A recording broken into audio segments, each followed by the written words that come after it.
mistura, né? Misturando um monte de coisa que é de procedência duvidosa.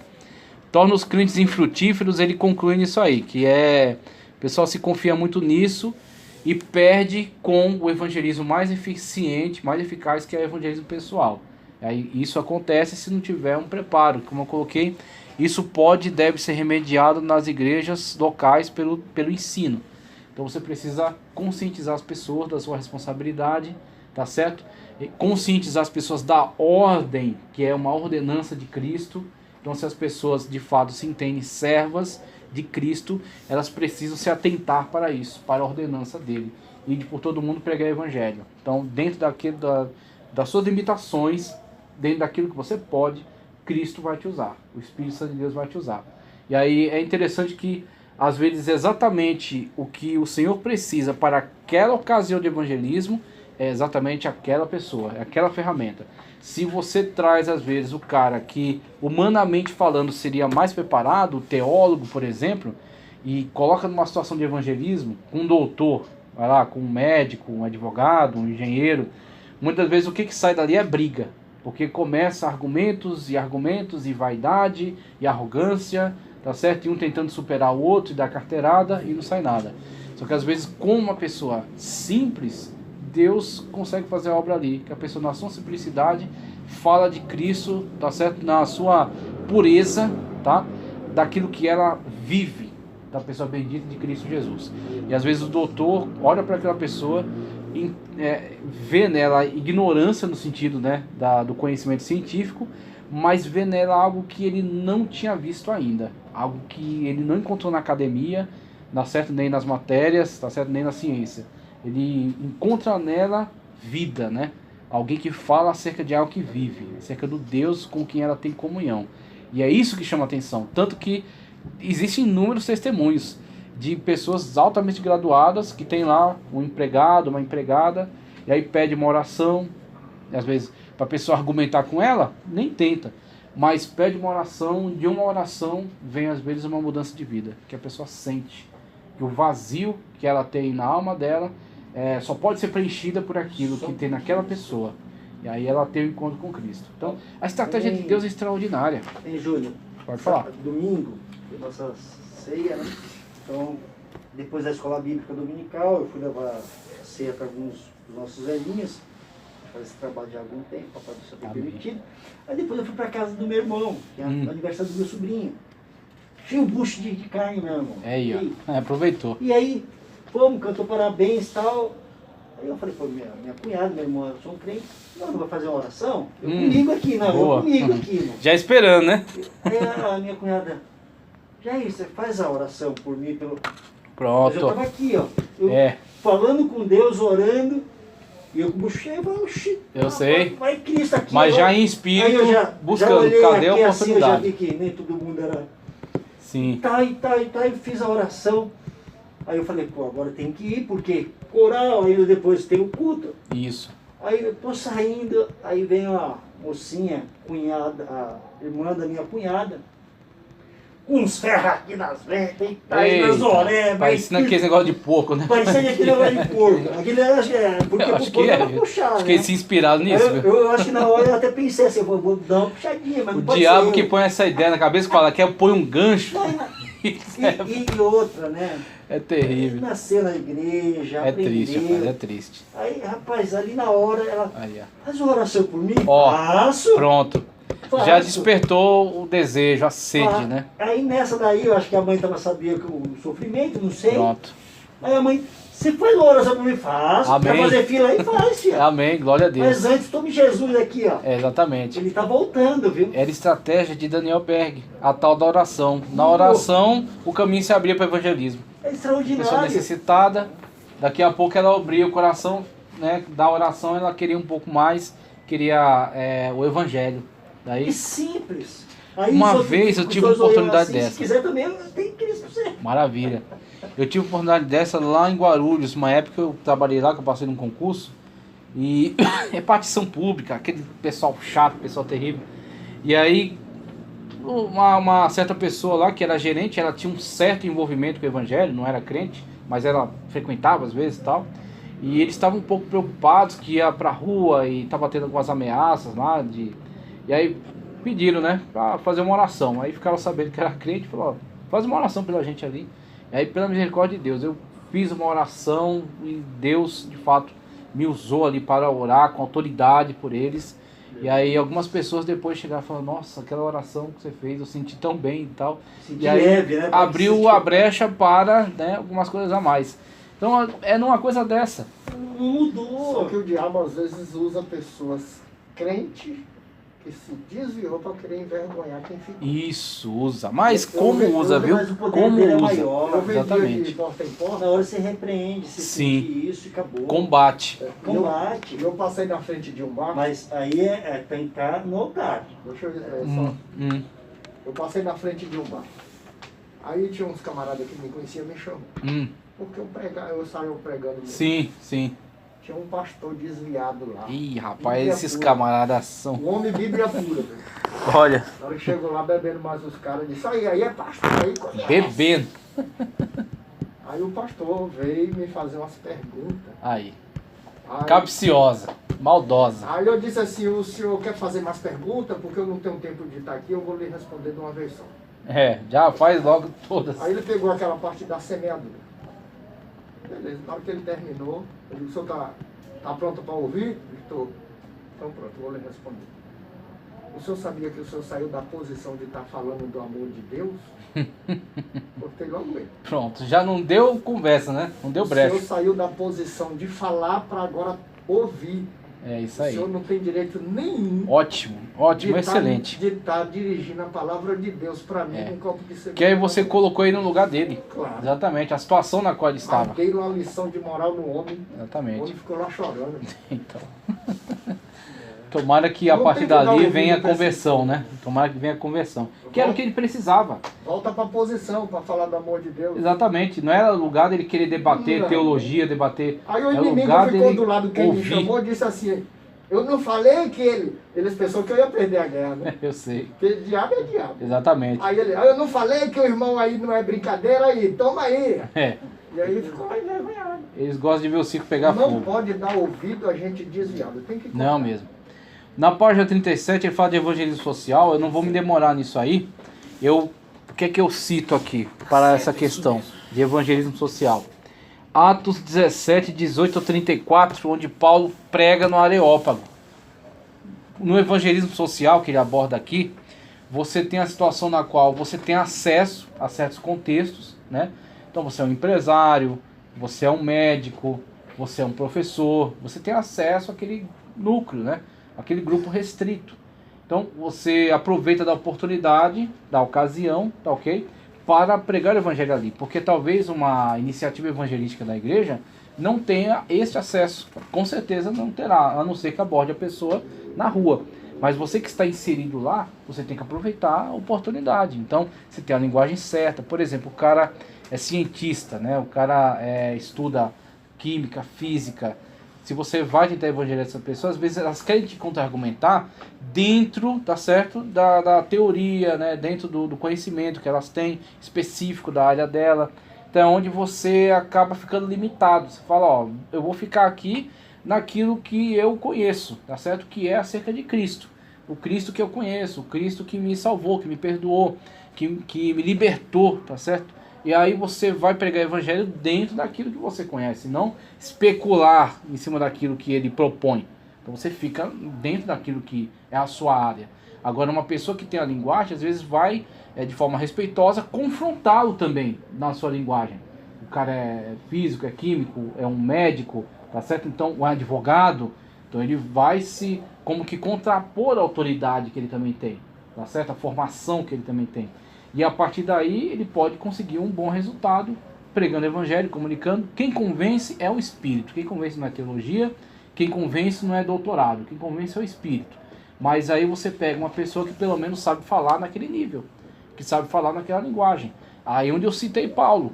Paulo começou a discutir com os judeus. Dos judeus, os epicureus e estoicos ficaram com a antena ligada ali. Falou, que conversa é essa? Esse paroleiro aí veio trazer novas doutrinas. Aí falou, vamos conversar lá no Areópago. Chamou ele para o Areópago Inclusive o texto fala até de forma depreciativa, fala que essas pessoas, tudo que elas faziam na vida é ficar discutindo coisas novas, né? Novas doutrinas. E aí Paulo é dado a ele uma oportunidade. O que ele faz? Ele fala muito bem ali.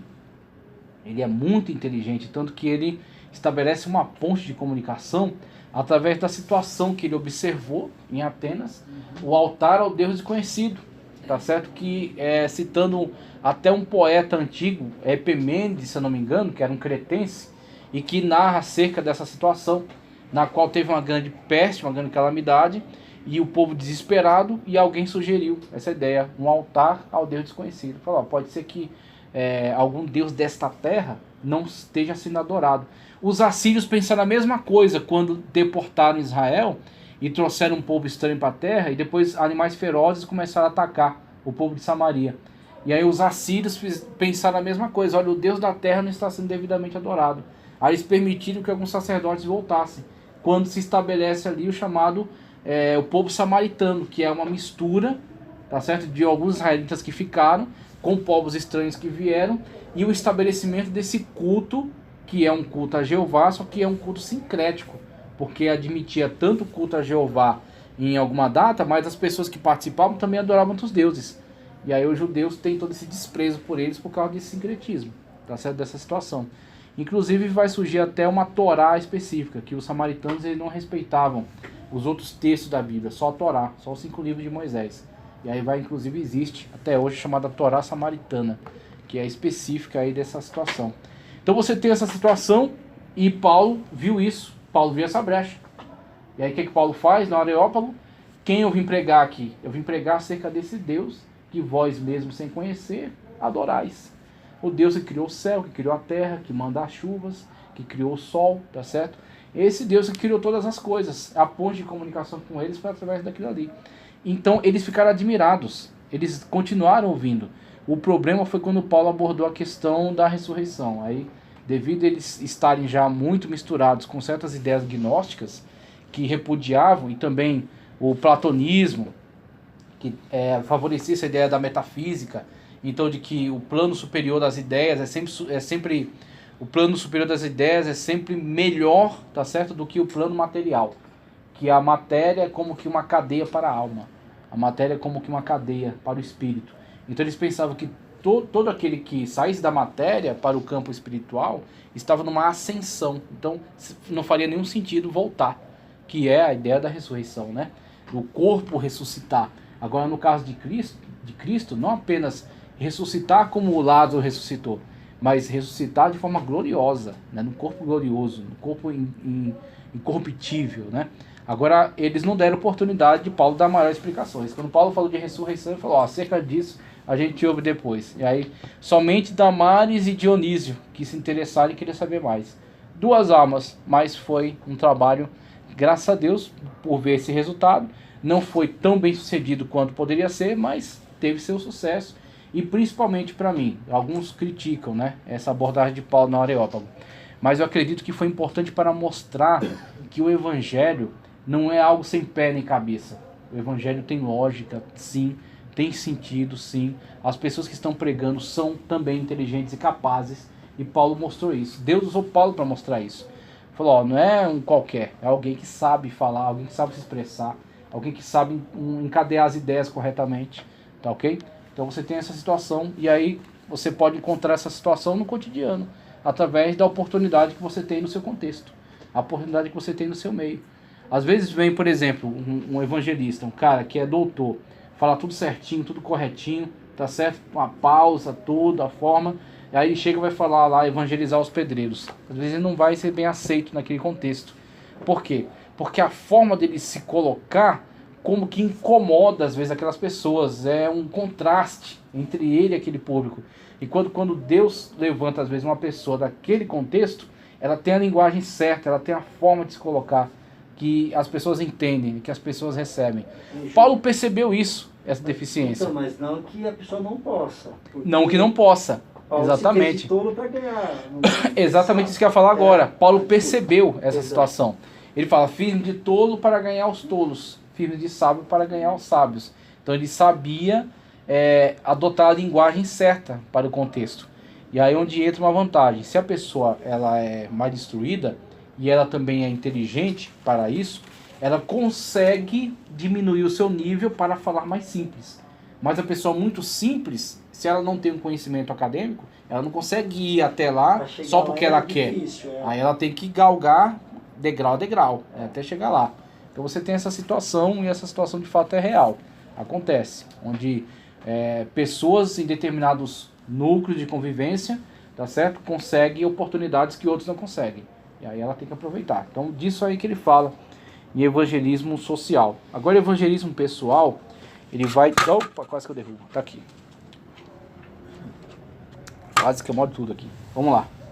Evangelismo pessoal, ele vai destacar algumas coisas importantes. Ó. Devemos sair do templo para buscar os perdidos, né? Na 34, né? Na 38. Olha, devemos sair do templo para buscar os perdidos e, Senhor, envia-nos os pecadores.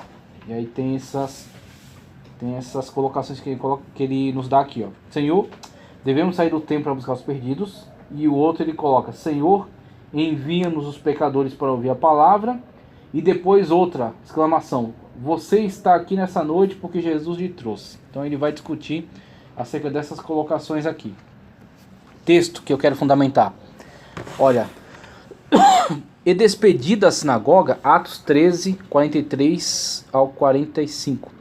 E despedida a sinagoga, muitos dos judeus e dos prosélitos religiosos seguiram Paulo e Barnabé, os quais, falando-lhes, os exortavam a que permanecessem na graça de Deus. Pronto. Paulo sai da sinagoga, alguns daqueles anciãos acompanham, Paulo lhes exorta, né, para que permanecessem na graça. E no sábado seguinte, ajuntou-se quase toda a cidade. Olha o evangelismo em massa aí. Quase toda a cidade para ouvir a palavra de Deus. 45. Então os judeus, vendo a multidão, encheram-se de inveja e blasfemando, contradiziam o que Paulo falava. 46.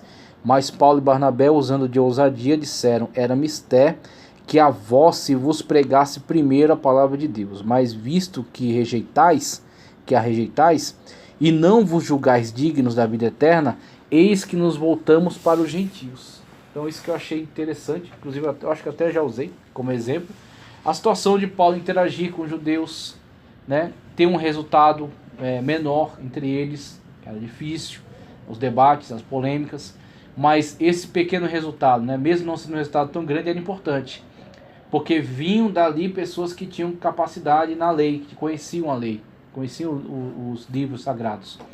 E a próxima iniciativa, o próximo passo, voltar-se para a multidão, voltar-se para os gentios. E aí nesse de se voltar para os gentios, você terá então o evangelismo em massa, ou as cruzadas, que já abordamos, e aqueles a quem Paulo capacitou, a quem Paulo preparou especificamente, que já tinham conhecimento da Torá, e que foram evangelizados por Paulo, que foram despertados para a realidade do Messias Jesus Cristo, aceitaram a Cristo como seu Salvador, não estavam andando mais pelo legalismo e sim pela graça, como ele exorta aqui. Não se apartem da graça, não se apartem da salvação pela graça em Cristo Jesus. Esses vão fazer esse trabalho que ele está nos provocando aqui, ó. Devemos sair do templo em busca dos perdidos. É exatamente isso, meu irmão. O trabalho foi feito, o evangelho foi proclamado, agora você tem que ir em busca, tá certo? Você tem que ir ao encontro deles, né? Você tem que, de fato, levar o evangelho até onde eles estão por diversos meios. Um culto doméstico, uma campanha numa casa, um núcleo de pregação, tá certo? Uma pregação numa praça, uma pregação, uma abordagem, tá certo? A indivíduos. Então, todos esses são meios pelo qual a igreja se mobiliza. A igreja sai da inércia, né? Sai de dentro das paredes e atua como um corpo vivo, tá certo? Como uma eclésia de verdade. Senhor, envia-nos pecadores, e você está aqui esta noite porque Jesus lhe trouxe. São duas provocações dele. Primeiro, essa oração, ele vai dizer, essa oração não faz sentido. Senhor, envia-nos pecadores? Não, é o contrário, meu irmão. Ir de todo mundo pregar o evangelho. Fala, essa oração nem faça. Não é dessa maneira. Que existem situações em que Deus até envia mesmo, até manda, né? Mas nós não podemos nos confiar, não podemos relaxar com isso. Não podemos ficar estagnados Fica lá nisso na aí. poltrona lá e acabou. Esperando não é, só, não tem esforço nenhum. Assentado obra em nenhuma. berço esplêndido, né? Que nem diz Claro. o hino. Então, esperando que as coisas aconteçam. E a segunda, ele até coloca aqui, não é que ele desacredita dessa frase. Essa frase é verdadeira. Principalmente no sentido de que a gente entende que quem convence é o Espírito Santo. Isso que é maravilhoso. A gente não é mandado para convencer. Se a gente fosse mandado para convencer pessoas, aí o trabalho ia ser triplificado. Porque você ia ter que ficar debatendo, argumentando. E a exigência não é essa. A exigência é que você vá, é que nem o irmão falou agora. O pessoal convidou, né? Tava lá, enchendo a cara. E o pessoal querendo ver o circo pegar fogo. Fala, pastor, vai colocar um monte de pergunta difícil, né? Para quebrar ele. Você cortou as asas. Não tem negócio de debatezinho, nem conversinha. Você está na condição agora de um pecador, do jeito que eram outros em relação a você antes. Então você deveria estar evangelizando eles. Agora você está sendo evangelizado. Por quê? Porque você fracassou como cristão. Você apostatou da fé. Então colocou ele no lugar dele. Não é o momento de ele estar com um debatezinho de ideias. É o momento de ele aceitar Jesus e pedir perdão pelos seus pecados e se reconciliar. E aí onde é a situação colocada aqui também, no sentido de que quem traz de fato é o Espírito Santo. Mas nós não podemos ficar na inércia. Então nós temos que fazer nosso papel, que não é convencer, mas é pregar. Boas novas, evangelion, tá certo? Anunciar. Eu vejo essa passagem de Espírito Santo é quem convence. Sim. Né? Só que eu vejo assim, primeiro o Espírito Santo nos convenceu. Ah, sim, exatamente. Porque tem muita gente que está ainda Eu para sei. poder levar o convencimento. Isso mesmo, exatamente. Então é uma coisa que é danos que se recebe. E é interessante porque você tem o histórico. Então, se o Espírito Santo te convenceu, como ele te convenceu? Né? O que foi feito? Porque a pessoa ela tem esse grande vantagem no evangelismo. Eu acho que é o melhor material de evangelismo. Melhor do que o folheto, melhor do que o livro, é a sua história. Então, as situações pelas quais você passou antes de se converter, né? Então, o que fizeram? Alguém te abordou, você resistiu, às vezes você foi até agressivo, foi um trabalho que às vezes levou mais tempo, mas quando você abriu seu coração, a mudança pela qual você passou. Então é onde às vezes a pessoa precisa exatamente vislumbrar isso, de que do jeito que ela está resistindo, você também já resistiu. Eu já tenho que sair para o evangelismo já convencido do Espírito. Exatamente, já está certo do que você está fazendo. Sim, aí agora o Espírito Santo é quem vai convencer. Exatamente, maravilhoso. Senão, o que você vai pregar o quê? Não tem o quê. Pregar teoria, meu irmão. Não vai. Pregar teoria não, é que nem eu falei na sala de missiologia. Tá aqui, a apostila de missiologia, né? Como tá aqui a de evangelismo. Mas isso aqui não é o conteúdo que vai eliminar, que vai exaurir tudo que você precisa. Mas isso aqui é uma abordagem teórica e provocativa, que eu coloquei até. Missiologia é um tapa na cara. É algo assim, para você ser despertado para a sua responsabilidade. Então é o que a gente começa a discutir aqui sobre o que a palavra de Deus diz sobre a nossa responsabilidade missiológica, tá certo? E também evangelística. No sentido mais amplo, né, das missões, por exemplo, a gente, quando começou a aula, intercedeu pelos irmãos que estão lá no Afeganistão. São nossos irmãos, são pedaços de nós. Estão maltratando eles lá e nós sofremos aqui, tá certo? Nós também nos sentimos afetados, nos sentimos agredidos, porque estão agredindo o corpo de Cristo lá, tá certo? E também as pessoas de modo geral, que a gente não quer ver as pessoas se despedaçarem como está acontecendo lá. A gente quer ver elas salvas. Só que Satanás usa esses grupos aí e os sistemas políticos interessados só em vantagens, deixa que a carne se queime lá, deixa que as pessoas sejam estraçalhadas. Então você tem essas situações que é o quê? O Espírito Santo de Deus que fala um negócio desse, que antes a gente não se importava com nada. Se importava no máximo com a nossa vida ou com algum parente próximo. É como Cristo falou, vós sendo mal sabe dar boas dádivas a quem? A vossos filhos. Quem interessa a vocês, né?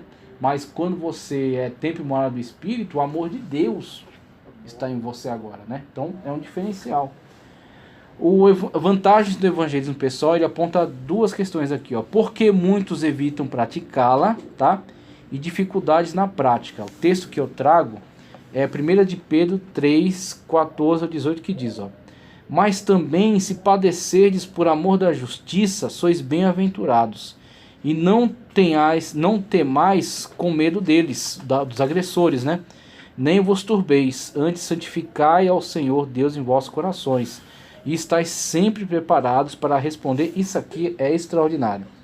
Estáis sempre preparados para responder com mansidão e temor, mansidão, tranquilidade.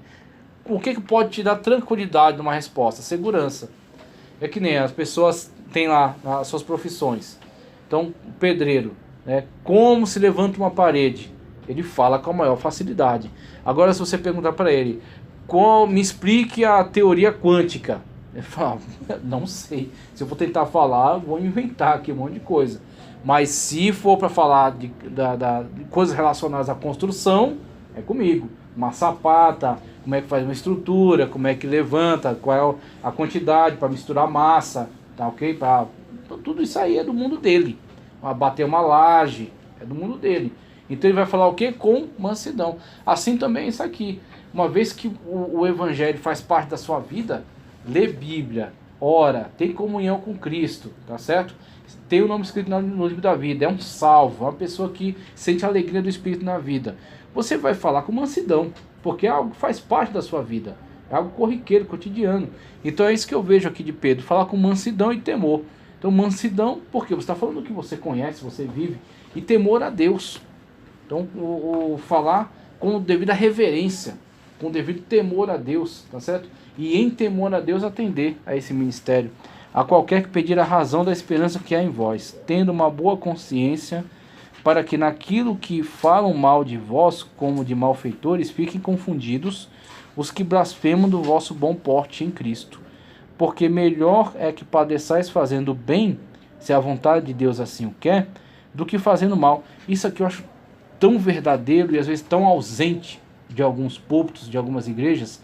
Olha só como é que Pedro coloca as coisas. Porque é melhor que padeçais fazendo bem, se a vontade de Deus assim o quer, do que fazendo mal. Porque também Cristo padeceu uma vez pelos pecadores, o justo pelos injustos, para levar-nos a Deus, mortificado na verdade na carne, mas vivificado pelo Espírito. 1 de Pedro 3, 14 a 18. Então, Pedro não esconde, tá certo, a realidade das coisas.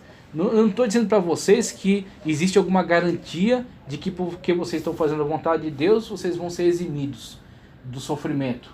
Vocês não vão ser confrontados. Mesmo fazendo certo, vocês não vão ser caluniados. Ele diz, não, a lógica não é essa. A lógica é, faça o certo, esteja tranquilo da sua salvação, tá certo? Com temor de Deus. Apresente a razão da vossa fé, tá ok? E faça as boas obras, continue praticando as boas obras, porque mesmo eles levantando falso contra vocês, por isso ser um falso, por isso ser, como Cristo fala, bem-aventurado quando mentindo disserem toda mal contra vós. Mas se falarem a verdade, disserem mal e estiver verdadeiro, é problema de você. Acréscimo meu, tá?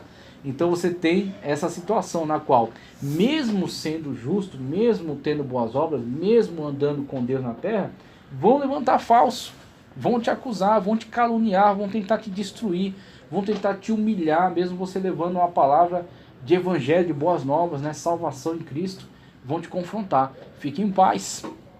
Se Deus permitir, meu irmão, é porque vai ser uma pedra na sua coroa. Existem situações em que Deus entrega de fato aquela pessoa como espetáculo. Paulo fala, porque eu entendo que nós somos espetáculo para o mundo. Porque através daquilo Deus está construindo também o seu juízo. Fala, olha, no grande dia do trono branco, a pessoa vai estar diante do juiz. Jesus hoje é advogado. Jesus hoje é graça, é misericórdia. Mas vai chegar um dia de estabelecer o trono branco, onde ele vai se aceitar como juiz. E aquele que for fiel vai estar ao lado dele. E aquele que rejeitou e que humilhou e que cuspiu na cara de uma pessoa que lhe foi fazer um evangelismo, vai ser exposto diante dessa situação. E aí ele vai colocar, aqui estava a sua oportunidade. Aqui esteve sua oportunidade. O que você fez? Você matou, você humilhou, você cuspiu, você, né, fez tudo quanto é tipo de atitudes perversas e agressivas, e agora a sua sentença é honesta, sua sentença é justa. Melhor ser humilhado do que humilhar. Exatamente, é isso que Pedro coloca. Se você se manter nessa postura, mesmo diante do mundo você sendo espizinhado e humilhado, você é grande no reino dos céus. que Cristo coloca dessa maneira também, né? Aqueles que são grandes do reino do céu. Ou você é grande diante de Deus, ou você é grande para o mundo. E os grandes para o mundo não tem nada com Deus. Então aí, quando a gente olha essas questões aqui que ele coloca, é necessário a gente pensar nessa perspectiva que Pedro levantou. Vantagem do evangelismo pessoal é a questão. A vantagem é na qual você tem uma abordagem pessoal, direta, você consegue explicar, né, coisas para as pessoas de forma muito melhor e principalmente, mais do que a explicação, mais do que o falatório, você dá um testemunho pessoal para a pessoa. E esse testemunho pessoal somente nessa base que Pedro colocou. Mansidão, temor a Deus, tá certo? E estar muito consciente, porque quando você adquire essa consciência, você tem maturidade. Você sabe, eu estou pronto, como Sadraque, Mesaque e Abednego, não só para ser livrado por Deus, mas se necessário for, para padecer e até morrer, mas não se curvar à idolatria. Então ele falou na cara, na fuça de Nabucodonosor. O cara que se achava o maior homem da terra, né? E eles falaram na cara dele: ó rei, acerca desse negócio não temos que te responder. Se nosso Deus livrar a gente, amém. Se Deus quiser que a gente torre lá dentro, amém, do mesmo jeito. Mas se dobrar, a gente não vai. Então aí é onde entra a situação na qual o evangelista ele está exposto diante disso. Então se ele prioriza a certa glória de Deus, ele vai permanecer, vai ficar firme na mesma posição, né? E aí Deus vai criar situações. Aí situação, às vezes em que ele vai ter que passar por uma grande situação difícil, mas vai ter graça. E aí é onde entra: a minha graça te basta, o meu poder é forte, você aperfeiçoa na tua fraqueza.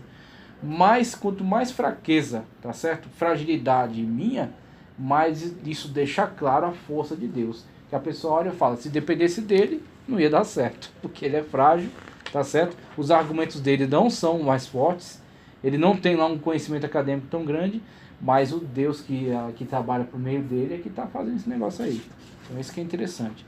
O jeito de ser e agir do Senhor Jesus, ele começa a analisar a forma, né, a estratégia de Cristo, o jeito de agir do Senhor Jesus.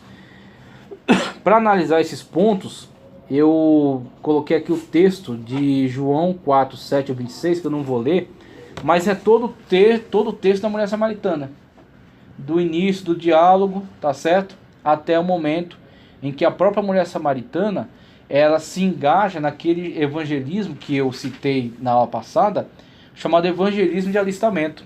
Primeiro Jesus vai até ela, depois quando ela se convence que Jesus é o Messias, que é um profeta pelo menos, é a forma como ela apresenta Jesus, né? Ela pratica aquilo que na apostila é colocado como evangelismo de alistamento, que é: a pessoa vai, só que ela não tem condições de explicar, porque ela também não sabe, tá? Então ela não entendia acerca, especificamente para explicar quem era Jesus. Mas o que ela faz? Um convite: vem e vê de um homem que falou tudo acerca da minha vida. Não é ele o profeta? E aí nesse chamado, as pessoas ficaram curiosas, primeiro, por aquela mulher romper o paradigma. Ela não deveria voltar a palavra para eles, uma vez que até para tirar água ela tinha que ir em um horário desfavorável, ao meio-dia, só a pino, queimando o cucuruto dela, né? Queimando o coco dela. E mesmo assim ela se voltou para eles, então já causou esse escândalo. Segundo, um judeu em território samaritano. Terceiro, alguém que ele está chamando de profeta e que falou tudo acerca da vida dela. Curiosidade. Então as pessoas não foram porque queriam ter um encontro salvífico com Cristo, foram por curiosidade. E na curiosidade, eu entendo que a abordagem no primeiro momento deve ter sido confrontativa. Você é muito audacioso, né? Um judeu aqui sozinho para conversar com a gente. E aí quando Jesus foi apresentando a palavra, eles falaram: não, realmente, esse homem é um profeta, né? E aí eles fizeram questão de dizer para ela: nós cremos nele, agora não porque tu disseste, mas porque nós vimos que ele é um profeta mesmo, tá certo? Os caras foram chatos ainda com ela, mas ela fez o trabalho de evangelismo. Ele cita aqui algumas coisas, ó, a partir da 41, aí ele vai na 43, maneiras do Senhor Jesus participar do evangelismo pessoal. Isso aqui a gente discutiu, na verdade, de forma bastante ampla já. O jeito do Senhor Jesus agir é quando a gente começa a mostrar a forma como ele lidava. E aí a frase para mim que resume esse tópico é: quem precisa de médico é os enfermos. A lógica dele: quem precisa de médico são os enfermos. E aqui está o médico. Aqui está alguém que veio trazer a cura. a leitura da Torá que ele fez na sinagoga de Nazaré. Este é o ano do jubileu. Se cumpriu entre vós o ano do jubileu, o ano favorável do Senhor, de libertação de escravos, cura de enfermo, perdão de dívidas. Pronto, eu estou cumprindo o ano do jubileu. E o problema é, o único que poderia abrir aquele texto para ler o ano do jubileu e dizer que está se cumprindo era o Messias. Então ele estava se declarando o Messias ali, literalmente para eles. Óbvio que eles não gostaram muito da ideia, né? Não aceitaram, mas quiseram jogar Jesus de um precipício. Mas o Senhor Jesus não tinha problema com isso, falou a verdade. E a partir dali ele começou o ministério. E aí qual era a abordagem dele?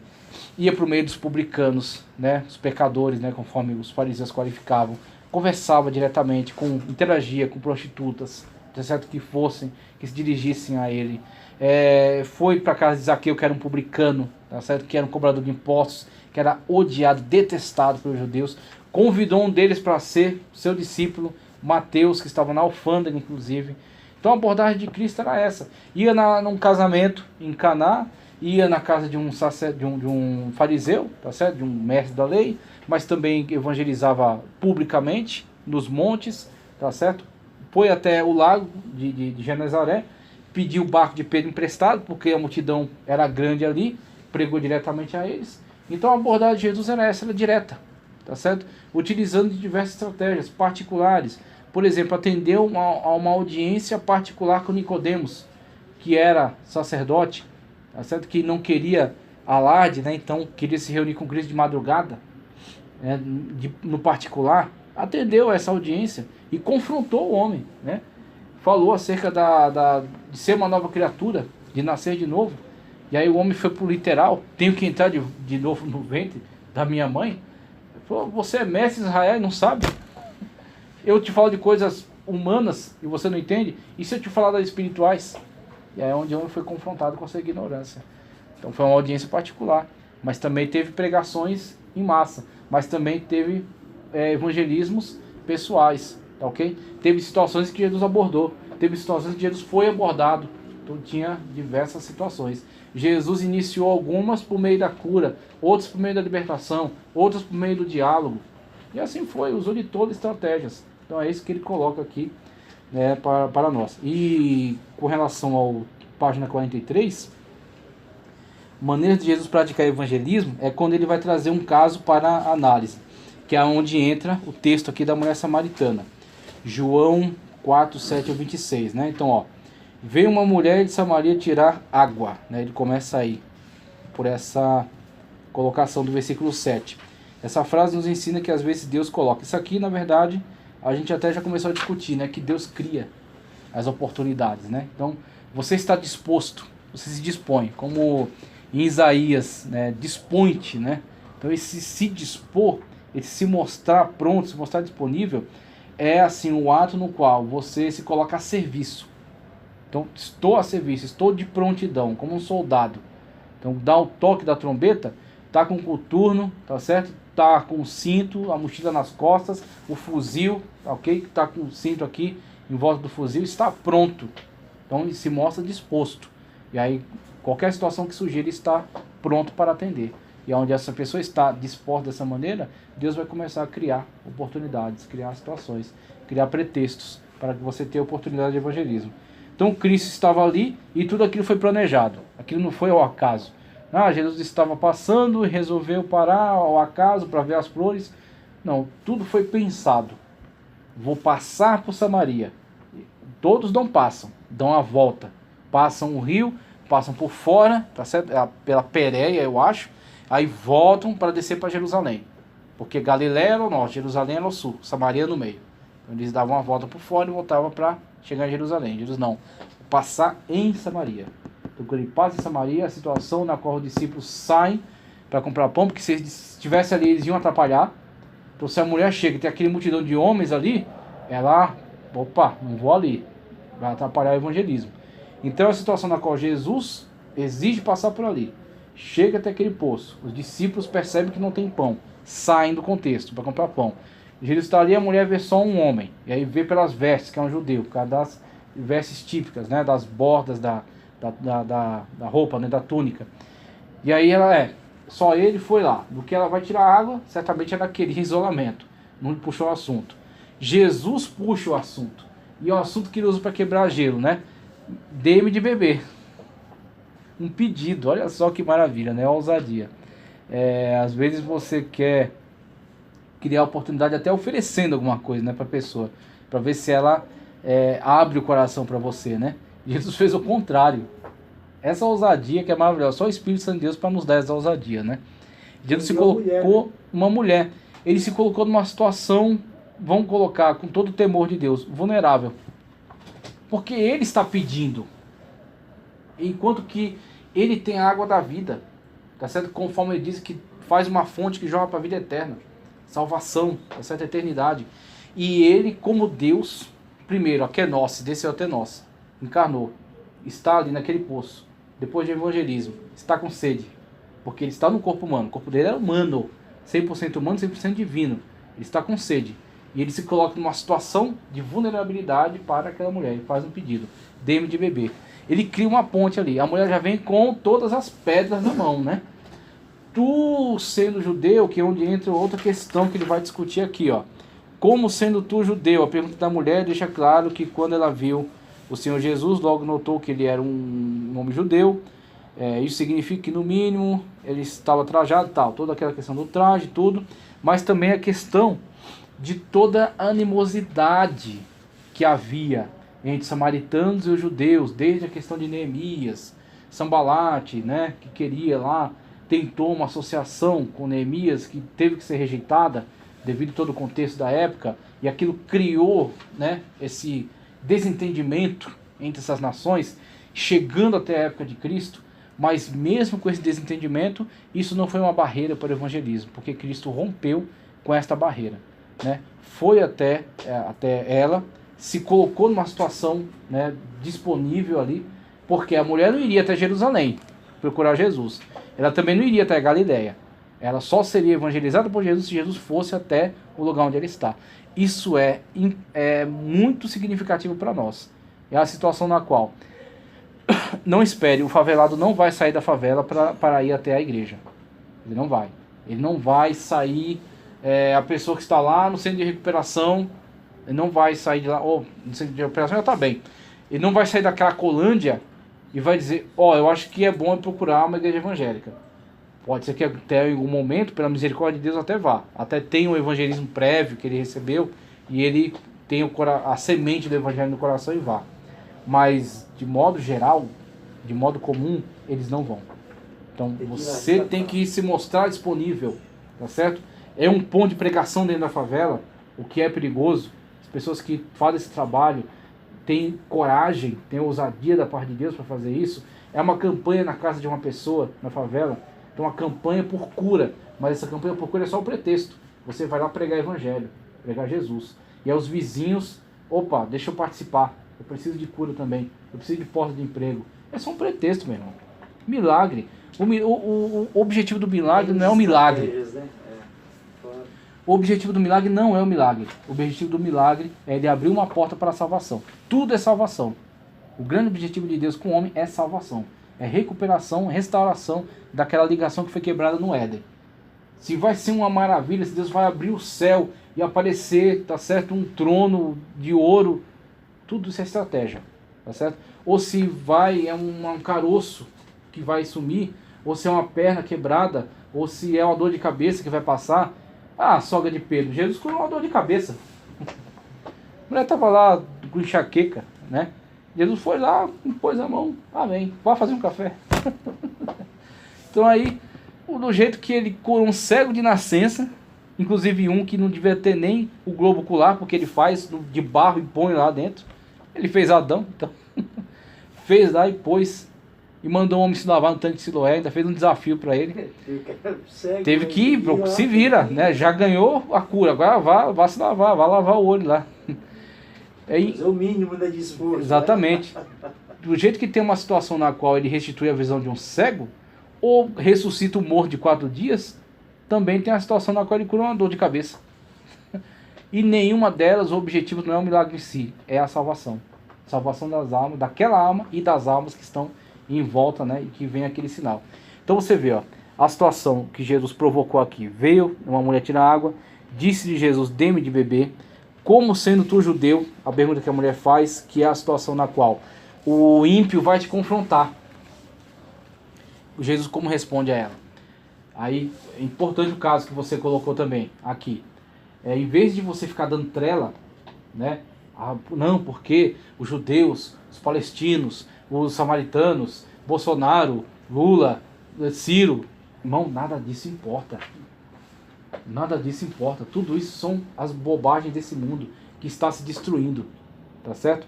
Nosso objetivo é Cristo. A gente não tem bandeira política aqui. A gente não tem bandeiras ideológicas aqui.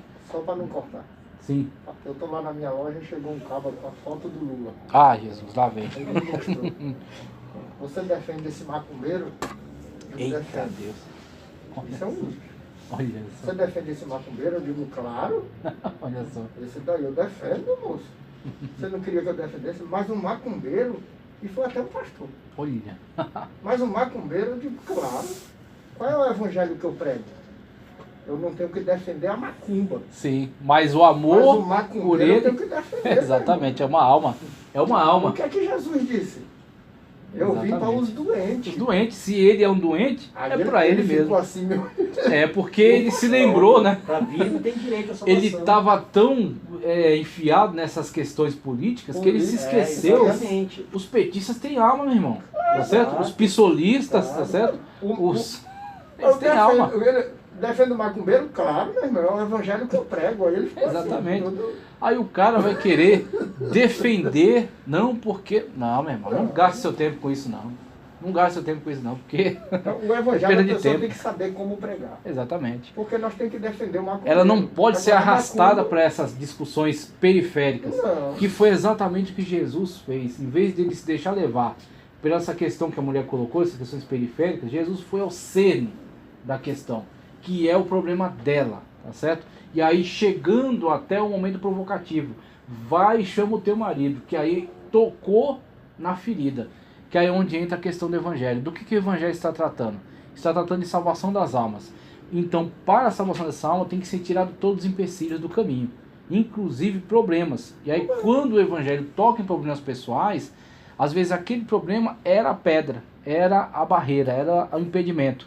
E aí o evangelho muitas das vezes vai conscientizar a pessoa de que esse problema tem solução, tá certo? De que é uma cura, de que é uma solução para a família, de que é a bênção que ela precisa na prosperidade. Tudo isso tem solução, só que a principal solução é salvação em Cristo. A principal, uma vez que ela tem a principal, o resto, meu irmão, dá certo?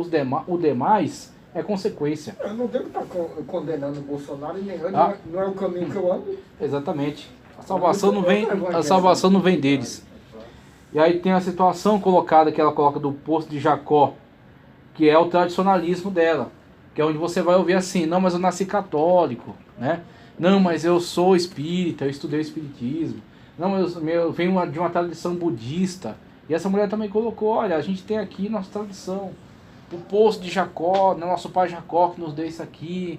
A gente adora Deus no Gerizim, tudo, sempre tentando arrastar Cristo para esse debate, arrastar Cristo para essas coisas, debate teológico, debate político, debate filosófico, debate ideológico. Nada disso leva a coisa nenhuma. Isso não salva, isso não transforma vidas. Então Cristo Jesus, ele saiu fora desses problemas particulares, polêmicos, tá certo? E foi direto no que interessa, que é a salvação daquela alma, salvação daquela vida. Então ele fala: ó, dê-me de beber, como eu já falei, dê-me dessa água. Nossos pais adoravam nesse monte, também é outra questão que ela levanta. E aí, chegando até o ponto da página 45, eu sou o que falo contigo. Então, para chegar nesse ponto, houve toda uma situação estratégica na qual Cristo abriu o diálogo, tá certo? Abriu o diálogo com ela, recebeu da parte dela toda aquela carga de contrariedade que ela tentou colocar, o afastamento, ignorou isso, tá certo? Continuou estabelecendo, inclusive despertou o interesse dela para o que era o centro da questão, que é: se tu soubeste quem te pede de beber, né? Tu lhe pedirias e ele lhe daria águas vivas. Ali está num poço, tá ok? Você tem poços de águas vivas que atingem o lençol freático, tá certo? Águas correntes. e você tem cisternas. E a cisterna é água parada. E a água parada vai ficando ruim. Ela é um socorro, é um socorro no deserto, mas ela é ruim. Você tira dali, tem que ferver, tem que fazer todo um tratamento até ficar em condições de você beber. Então uma coisa são águas vivas. O interesse daquela mulher era águas vivas. Mas e que água? Água literalmente, águas cristalinas, águas refrescantes, águas puras. E ainda mais quando Jesus falou, se tu beberes, ela vai fazer uma fonte e você não vai precisar mais vir buscar essa água. Ela falou, opa, me livrei do meu problema. O pecador, geralmente, ele vem pelos motivos mais rasteiros, mais superficiais. É porque uma dor de cabeça, é porque minha mulher quer me deixar, é porque isso, é porque aquilo. Ele não vem pensando na salvação eterna dele. Só que o que acontece? Ali é o ponto de partida. Para resolver o problema dele. Ali é o ponto de partida. Pronto, partindo dali, é que nem meu pai. Meu pai que foi lá, dirigente ali da Coab Munk, o presbítero Edmilson. Ele foi para a Universal para ganhar dinheiro. O pessoal dizia, vai para a Universal, dá dinheiro e fica rico. Ele falou, opa, eu quero. Eu gosto disso. E foi. No que foi para a Universal, começou, mesmo o pastor pregando do jeito que prega, mas é Bíblia, e Deus tem compromisso com a sua palavra. Então começou a pregar e ele começou a se interessar por esse negócio. E queria saber mais acerca da palavra de Deus. Até que Deus colocou no caminho dele o irmão José Carlos, que congrega lá no São Jorge. Teve um tempo que a gente morou junto. Na oficina tinha uma casa atrás e ele cedeu, o José Carlos morou lá com a gente. E o José Carlos foi ali, ó, explicando o que é evangelho, explicando o que é a palavra de Deus e tal. Até que outro amigo dele também explicou mais. E aí foi quando ele foi para a Assembleia de Deus. Quando ele foi para a Assembleia de Deus, ele se encontrou. Ele falou, não, aqui tem palavra, aqui tem pregação, aqui tem ensino.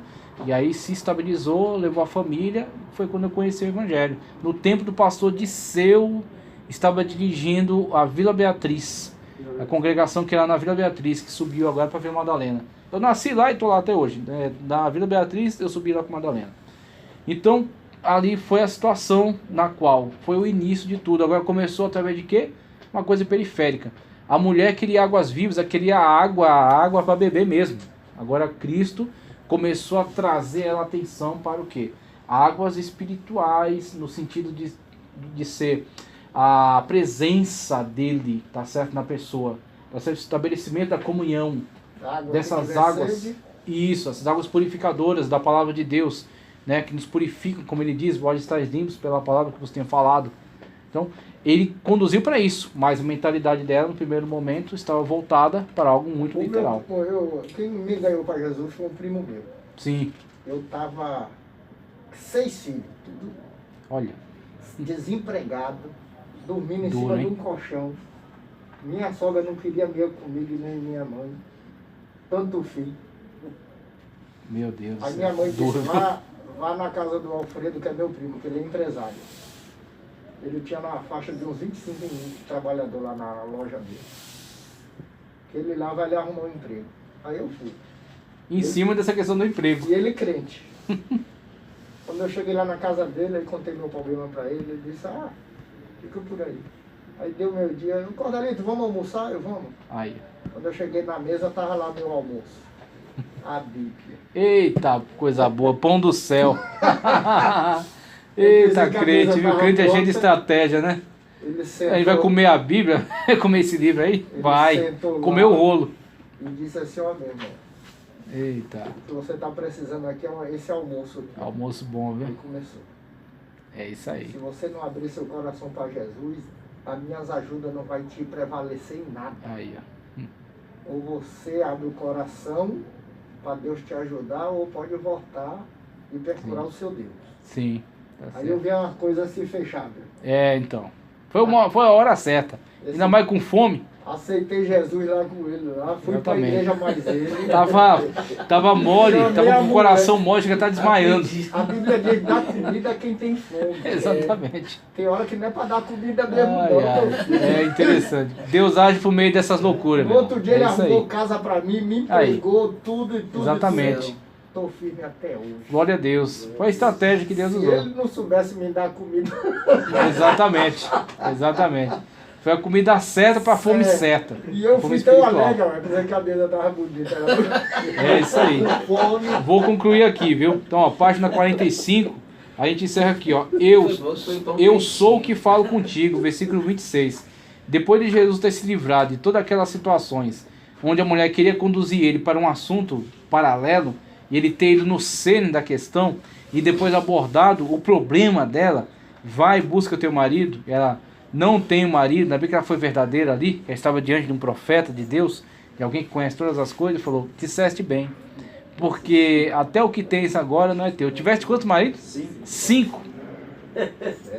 E o que tem não é teu ainda, você já arranja.